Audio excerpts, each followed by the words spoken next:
Rebonjour à tout le monde, vous m'entendez? C'est bon? Oui. Merci. Et donc, voilà, j'ai le plaisir de partager avec Danielle Durand. Eh bien, c'est plutôt elle d'ailleurs qui va nous partager ce que la PNL lui a apporté. Donc, Danielle, tu diriges une entreprise d'une centaine de salariés dans l'aéronautique. Dans l'aéronautique. Tu es directrice générale. Et tu as choisi il y a un an de démarrer une formation PNL. Et qu'est-ce qui t'a amené à ça? C'est une démarche personnelle. En fait, au départ, je cherchais un moyen plus efficace de pouvoir communiquer avec mon équipe. Et alors, tu m'as partagé des exemples concrets de techniques que tu utilises, et comme par exemple les positions de perception dont Jen a parlé ce matin, cette capacité de se mettre dans la peau de l'autre. C'était très enrichissant pour moi ce matin. D'ailleurs, j'ai revécu l'exercice au moment où Jen l'a expliqué, donc c'était intéressant. Ce que je peux partager, c'est l'exemple d'un collaborateur. Donc, tous les lundis matins, on a une réunion de service avec les membres du CODIR, et j'ai souvent une position, je dirais, relativement calme. Et je ne comprenais pas pourquoi la personne que j'avais, du coup en biais par rapport à moi, qui était positionnée en biais, était dans un état plutôt nerveux. Je ne comprenais pas en fait pourquoi elle était presque agressive. C'est comme ça que je le percevais. Donc, j'ai travaillé ces positions de perception, et en fait, je me suis rendu compte en étant observatrice d'abord, et puis en me mettant moi-même et après à la place de la personne, que mon calme apparent et le fait que je note, donc je réponde, énervait cette personne en se disant mais en fait, elle ne réagit pas, elle ne fait rien, alors que moi, je suis en train de dire que je suis débordée de boulot, elle prend juste le temps de noter. Et donc, ce que ça m'a permis de comprendre, c'est effectivement ce que lui, il ressentait à ce moment-là. Et donc, j'ai pu m'adapter effectivement à ce qu'il ressentait pour lui apporter une réponse qui pouvait répondre à ses besoins. Super. Et un autre exemple aussi de position de perception, enfin, tu en as plusieurs, mais notamment dans la génération Z, là où... Oui, dans la génération Z, j'ai un de mes collègues qui m'expliquait qu'il avait un petit peu de mal avec sa responsable hiérarchique. Donc, cette personne-là, pas la responsable, mais le collègue en question, c'est quelqu'un de génération Z.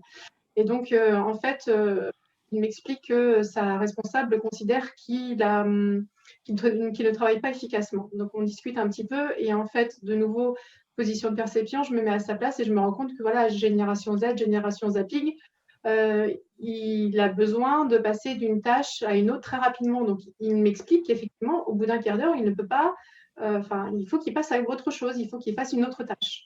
Donc, en comprenant ça et donc en faisant part aussi à sa responsable, on s'est rendu compte qu'effectivement, c'était ce qui se passait, mais que ce n'est pas parce qu'il passait d'une tâche à une autre que les tâches étaient mal faites. Le travail était bien fait, même si pour des personnes de la génération autre que la génération Z, on avait l'impression que le travail n'était pas fait correctement, ce qui n'était pas le cas. Tu vas parler aussi de la reformulation que tu utilises. Oui, la reformulation. Alors, je dirais que ça m'a sorti de situations qui auraient pu devenir compliquées. J'ai une de mes collaboratrices qui vient me voir un jour pour me dire qu'elle a énormément de travail, donc qu'elle est stressée, que ça peut l'empêcher de dormir. Donc, j'ai en face de moi quelqu'un qui m'envoie ça. Et moi, la façon dont je le reçois, c'est j'aime plus mon travail. C'est ce que j'interprète. Et donc, je reformule en lui disant écoute, j'entends, donc ton travail ne te plaît plus. Et elle me dit mais pas du tout, c'est pas ce que j'ai dit. Je dis juste que je suis stressée et que j'ai beaucoup de travail, que j'ai une charge de travail importante, mais mon travail me plaît. Donc là, je dirais que la reformulation, en fait, c'est comme si ça avait fait un tilt en me disant mais en fait, il ne faut pas que je pense à la place de mes collègues. Il faut vraiment, quand je ne suis pas sûre, que je prenne le temps de reformuler ce qu'ils m'ont dit. Et alors, certains outils, tu es amené de PNL, tu es amené à les utiliser, mais un peu à les adaptant, notamment le transfert de ressources. Oui. Alors, le transfert de ressources, c'était notamment pour l'un de mes collègues. Donc, il est déjà expert dans son domaine. Et il devait suivre une formation. Il était inquiet en me disant qu'il n'allait pas y arriver, que c'était certain qu'il n'allait pas pouvoir assimiler toutes ces nouvelles connaissances. Et donc, on a travaillé ensemble, et je lui ai fait travailler sur la façon dont il avait réussi à acquérir ses connaissances dans son domaine d'expertise, et à pouvoir ensuite les transposer pour ces nouveaux apprentissages qu'il allait avoir à faire. La stratégie d'objectif. La clarification d'objectifs, c'est aussi quelque chose que tu utilises. C'est ça. Alors, la société dans laquelle je travaille, le groupe dans lequel je travaille utilise normalement ce qu'on appelle le SMART, qui est plutôt connu par tout le monde. Et avec la PNL, eh ben, j'ai plutôt mis en place, notamment pour les entretiens individuels, le PC Varem. Donc, j'ai expliqué un petit peu à chaque manager ce que c'était que le PC Varem, et je les ai encouragés à se les approprier et puis à les mettre en place pour l'entretien annuel de cette année, dès cette année. Et comment ils l'ont perçu alors cet apport? Un peu interloqués au départ, et puis cette notion d'écologie les a un petit peu perturbés parce qu'ils connaissent l'écologie au niveau de l'environnement.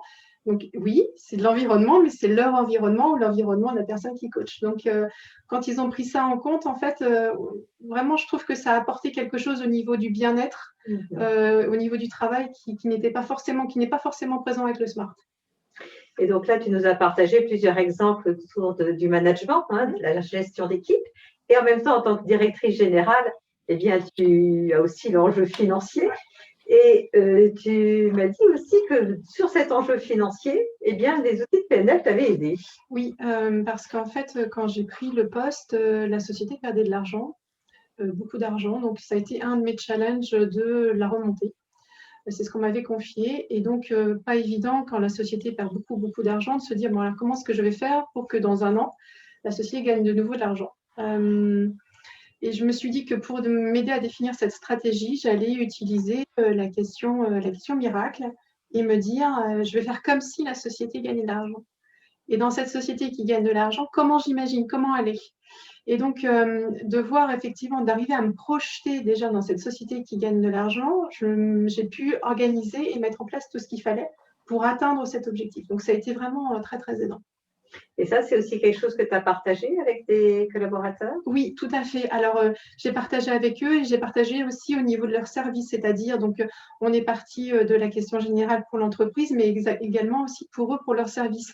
Pour atteindre cet objectif, si on faisait comme si la société gagnait de l'argent, de quoi comment ils voyaient leur service, qu'est-ce qu'ils voyaient de différent pour eux, pour leur équipe, en termes d'innovation, en termes de formation, etc. Donc, ça a été, pour eux, le pouvoir s'imaginer, de se projeter a été, je trouve, très impliquant. Et alors, donc, tu nous as parlé du management, de la gestion économique. Et par rapport à toi-même, dans ta posture de directrice générale? Alors, dans ma posture de directrice générale, j'ai utilisé les niveaux logiques en me disant qui je veux être en tant que directrice générale, qui je suis en termes d'identité et ce que je souhaiterais pour moi, pour les autres, pour la société et puis d'une façon générale pour le groupe et pour le reste. Donc, ça a été très, très aidant parce que ça permet de se définir qui on est et à quel moment on est aligné avec soi-même dans ce qu'on fait. Si tu rassemblais tout ça en quelques mots, comment tu pourrais dire ce que tu as apporté vraiment à la PNL? Beaucoup de choses. Quelques mots, ça va être court. Il y a surtout deux notions que je retiens sur la PNL, c'est l'intention positive et la carte n'est pas le territoire.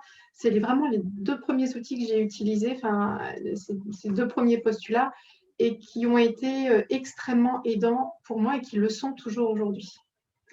Et pour terminer, par rapport à tout ce que tu nous dis, tes chers collaborateurs, ils ont vu comment leur directrice évoluer, se transformer? Quel retour tu as eu de ça? Ils ont vu que j'avais mis en place des nouveaux outils aussi, des nouveaux protocoles, même si les protocoles de PNL, en l'état, certains sont difficiles à développer quand les salariés ne sont pas forcément au courant de la PNL, mais ils ont vu un changement, notamment à travers le PC Varem. Et puis, j'ai un collaborateur qui, il n'y a pas très, très longtemps, est venu me voir parce qu'il avait un rendez-vous avec ses collègues et son service. Et il m'a dit, je viens te voir parce que j'ai remarqué que tu savais écouter les gens et que tu savais comment leur parler.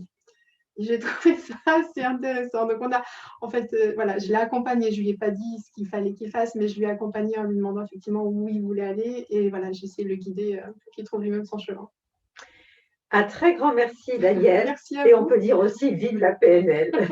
Merci. Et on rend l'antenne.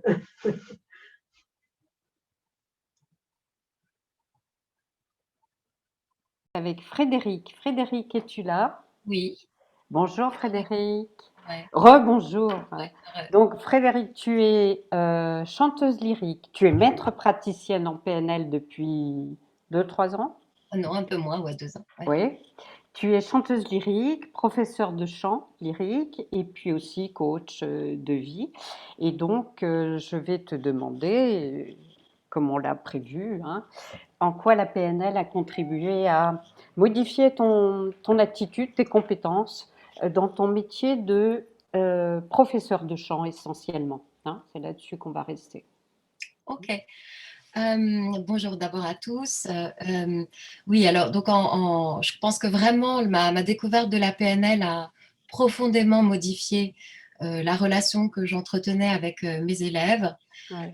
Je suis passée d'une position, de Miss Matcheuse professionnelle, c'est-à-dire systématiquement regarder, ce qui n'allait pas, dans ce que me proposaient mes élèves, à des cours plutôt orientés solutions, avec des objectifs précis, avec, en ancrant ce qui était réussi et positif, plutôt comment c'est, comment ça marche, quand ça marche, plutôt que ah ça c'est pas bien, ça c'est pas bien, ça c'est pas bien.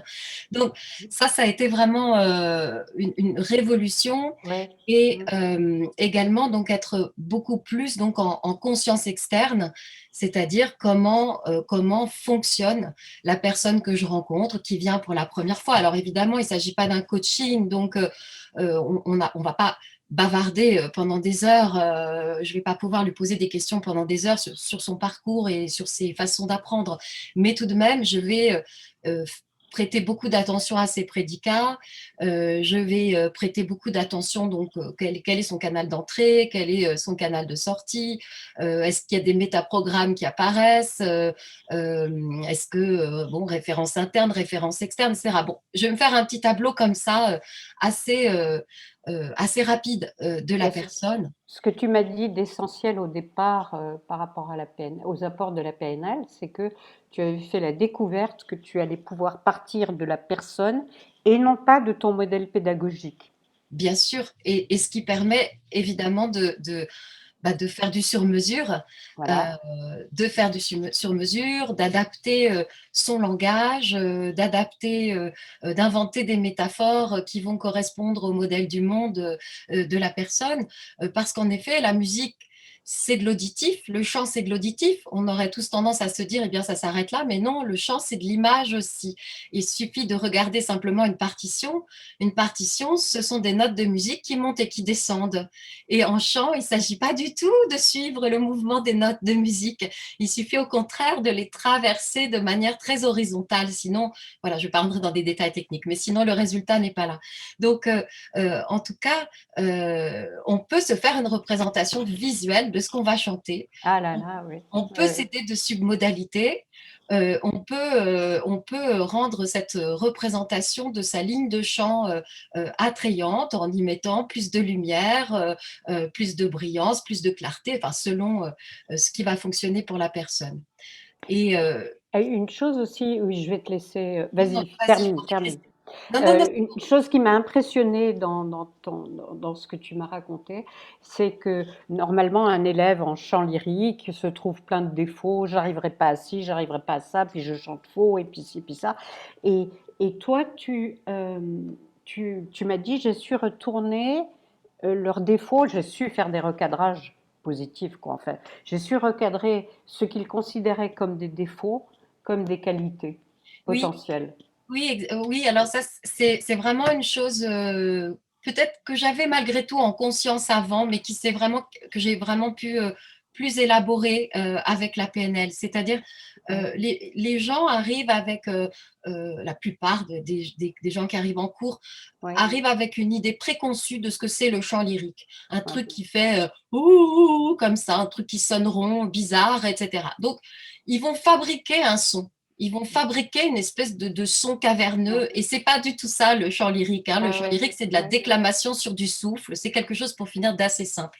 Et donc, je me suis vraiment servi de la PNL Ouais.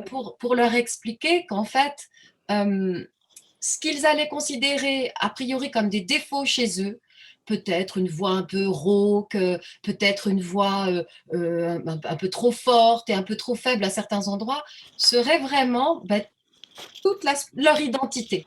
Voilà, ce serait toute leur identité vocale.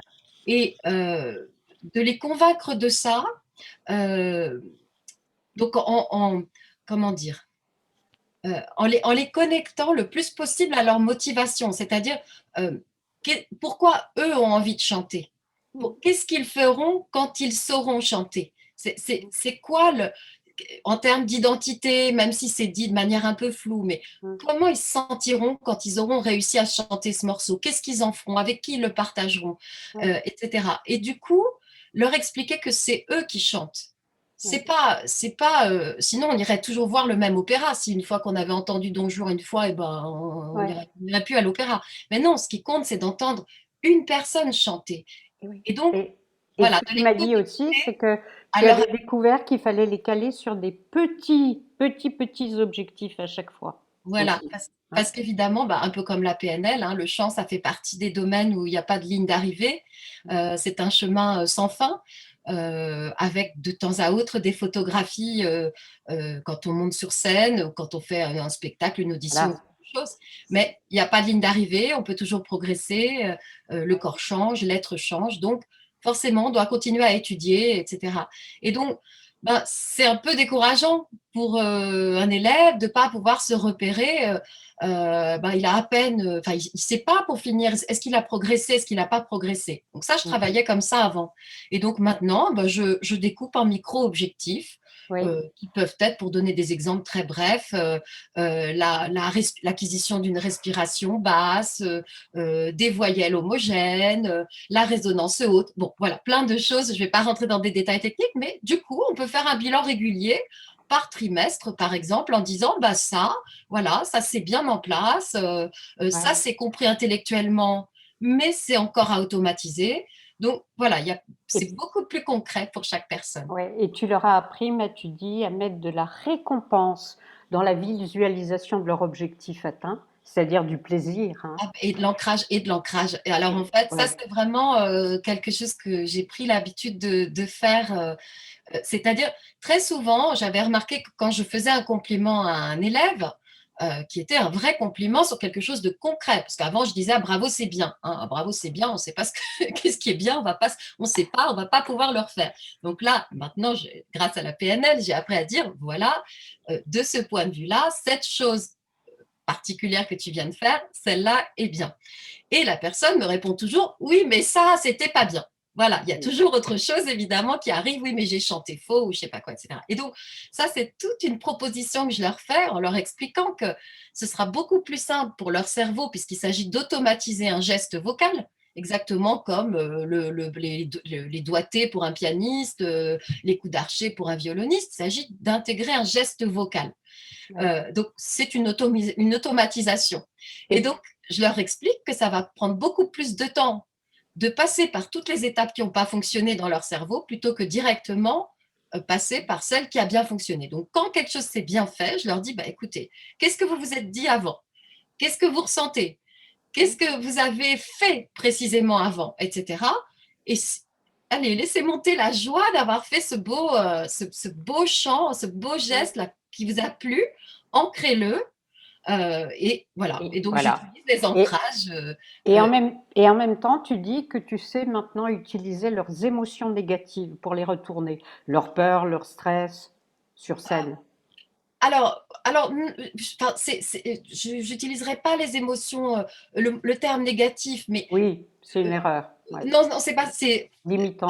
Je vais m'expliquer. Il y a dans des morceaux, évidemment, il y a plein de morceaux de chant où on meurt. Alors, notamment, les sopranes meurent, vous le savez, pour ceux qui aiment l'opéra, à cause du méchant baryton et parce qu'elles aiment le ténor, qui est plus ou moins amoureux lui-même. Enfin, en tout cas, les sopranes meurent souvent, sont très souvent sacrifiés. Alors, et très souvent, c'est extrêmement triste. Et c'est vrai que quand on chante un rôle, on peut, quand on le découvre, être très débordé par son émotion. Et évidemment, cette émotion, elle est OK tant qu'elle reste sous contrôle, sous contrôle. C'est-à-dire qu'elle n'est pas débordante, mais évidemment, on ne va pas pouvoir chanter un rôle d'opéra en ayant la morve au nez, en pleurant à chaudes larmes et en sanglotant. Mais il faut quand même que cette émotion soit vécue et elle soit accueillie. Et j'ai plein d'élèves qui, oui, sont extrêmement gênés au départ parce qu'ils vont chanter quelque chose qui va les secouer beaucoup. Hein, ça va faire écho avec inconsciemment peut-être quelque Bon, chose qui leur appartient. Ça, c'est pas mon rôle de leur demander. Et du coup, d'accueillir ça et de leur expliquer que c'est bien d'explorer cette émotion qui est désagréable mais adaptée, euh, jusqu'à ce qu'on l'ait tellement exploré qu'il ne reste plus que presque la mémoire agréable. C'est-à-dire, ils vont pouvoir se la rappeler quand ils vont chanter. Ils vont pouvoir la faire remonter, mais sans les effets, évidemment, qui vont gêner le chant et la technique vocale. Donc ça, c'est une autre utilisation des émotions. Et puis, j'utilise aussi pas mal tout ce qui est associé-dissocié, notamment pour tout ce qui est posture corporelle. Il y a une posture de chant un peu à suivre, je ne vais pas non plus la décrire. Et évidemment, il y a tellement de choses à penser que c'est presque impossible pour un chanteur de penser la tête comme ci, les voyelles comme ça, les doubles consonnes en italien. Enfin bon, il y a un moment où c'est pas possible de penser à tout ça en même temps. Et donc, en fait, je leur fais faire une représentation, je les fais sortir de leur corps, hein, et se ouais. voir de profil dans la position, en image réelle, dans la position parfaite du chanteur, qu'on a bien décrit ensemble, qu'on a bien fait ensemble une fois. Ouais. Et je leur fais faire une représentation idéale, voilà, et je rajoute plein de submodalités. T'aimes que ça brille, eh ben vas-y.